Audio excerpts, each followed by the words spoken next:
بسم الله الرحمن الرحيم. اللهم صل على محمد النبي الأمي وآله وبارك وسلم. أعوذ بالله من الشيطان الرجيم. بسم الله الرحمن الرحيم. إياك نعبد وإياك نستعين. اهدنا الصراط المستقيم صراط الذين أنعمت عليهم.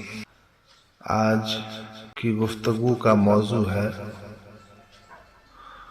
روح کو بھی ناشتہ کھلاؤ تاکہ تم ہمیشہ خوش نصیب رہو۔ اللہ تبارک و تعالی نے سورہ فاتحہ میں یہ دعا ہمیں سکھائی ہے اور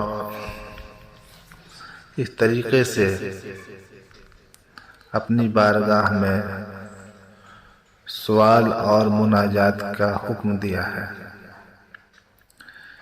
ایاک نعبد، یا اللہ ہم صرف تیری ہی عبادت کرتے ہیں، وَإِيَّاكَ نَسْتَعِينُ، اور صرف تجھی سے مدد مانگتے ہیں دینی اور دنیاوی تمام مسائل میں۔ اہدنا الصراط المستقیم، یا اللہ سیدھے راستے کی ہماری رہبری فرما، وہ سیدھا راستہ جو تیرے انعام یافتہ بندوں کا ہے۔ من النبیین والصدیقین والشہداء والصالحین، انبیاء، صدیقین، شہداء اور صالحین کا مبارک راستہ۔ سامعین اکرام، آج میں آپ حضرات کی خدمت میں ایک ایسی دولت کا قیمتی تحفہ پیش کرتا ہوں کہ اگر آپ نے اسے دل سے قبول کر کے اس کو زندگی کا اہم فریضہ بنا لیا تو انشاءاللہ ہمیشہ اقبال مندی و خوش نصیبی آپ کا استقبال کرتی رہے گی۔ زندگی کا ہر لمحہ سعادتوں سے ہمکنار رہے گا،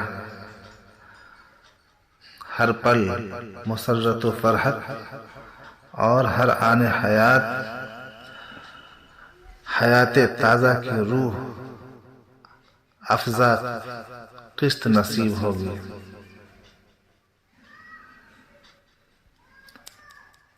آپ خود بھی اس کا اہتمام کریں اور گھر کے ہر فرد کو اس کا پابند بنائیں۔ انشاءاللہ بہت جلد، چند ہی دنوں میں ہر فرد خانہ اپنی زندگی میں نیا انقلاب محسوس کرے گا۔ ہر شخص مایوسی و نا امیدی کے اندھیرے سے نکل کر خود کو اللہ کی رحمتوں کے اجالے میں پائے گا۔ ہر سو اللہ کی رحمتیں اس کا استقبال کریں گی اور زندگی کا پل پل راحتوں اور خوشیوں سے معمور ہو جائے گا۔ اللہ کی رضا اور حصول آخرت کی ایک نیتی سے پورے اخلاص کے ساتھ صبح و شام یہ تھوڑا سا عمل کر لیں اور مراد کو پائیں۔ ہر ماں باپ کی دلی تمنا ہوتی ہے کہ میرا بیٹا اور بیٹی دونوں خوش نصیب ہو جائے، لہذا جس ماں باپ کی تمنا ایسی ہو وہ خود بھی اس کا اہتمام کرے اور بچے اور بچیوں کو بھی اہتمام کروائے، ضرور وہ خوش نصیب ہوں گے۔ انشاءاللہ ہر لڑکا خوش نصیب اور ہر لڑکی خوش نصیب ہو جائے گی۔ لیجیے وہ تحفہ یہ ہے۔ صبح کا معمول: لا الہ الا اللہ 10 مرتبہ اور 11ویں بار پورا کلمہ لا الہ الا اللہ محمد رسول اللہ صلی اللہ علیہ وسلم۔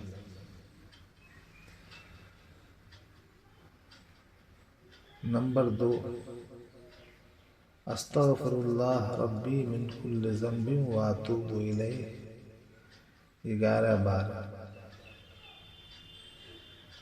نمبر 3، اللہم صلی علی محمد النبی الامی وآلہ وبارک وسلم، 11 بار۔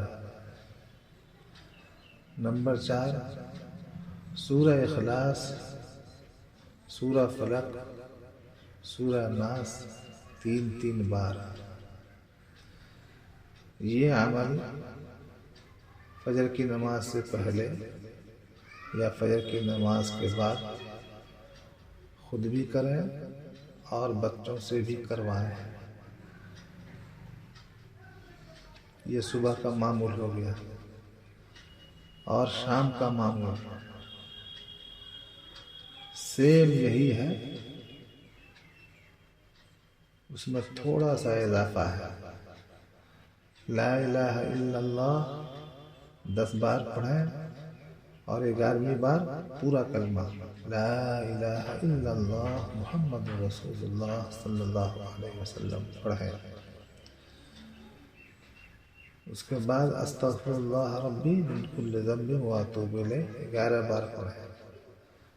اس کے بعد درود شریف اللہم صلی علی محمد النبی الامی وآلہ وبارک وسلم، یہ بھی 11 بار پڑھیں۔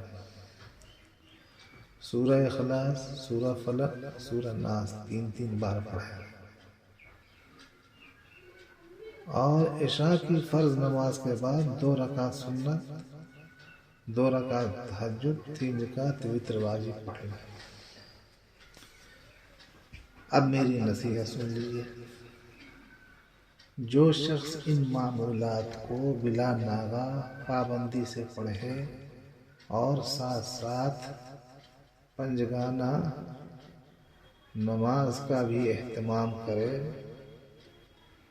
وہ دنیا میں جہاں بھی اور جس ماحول میں بھی رہے گا انشاءاللہ آہستہ آہستہ اسے دین پر ضرور استقامت کی دولت حاصل ہوگی اور تمام بلاؤں، بیماریوں، حوادث، سحر، نظر بد اور جن و شیاطین کے حملوں سے وہ محفوظ رہے گا۔ اگر قسمت کا چھوٹا اور بد نصیب ہے تو روز بروز اس کا نصیب اچھا ہوتا چلا جائے گا۔ جسے تجربہ کرنا اور آزمانا ہو آزما کر دیکھ لے۔ بس یہی ہے تحفہ جو میں نے پیش کیا ہے، اسی کو ہم کہتے ہیں روحانی ناشتہ۔ اگر آپ نے اس کا اہتمام کر لیا تو انشاءاللہ اللہ کے فضل و کرم سے رحمت ہی رحمت ہوگی۔ اللہ تعالیٰ اس معمول کو آپ حضرات کے دلوں میں اتار دیں، آمین یا رب العالمین۔ وصلی اللہ وسلم علی سیدنا محمد وعلی آلہ وصحبہ اجمعین برحمتک یا ارحم الراحمین والحمد للہ رب العالمین۔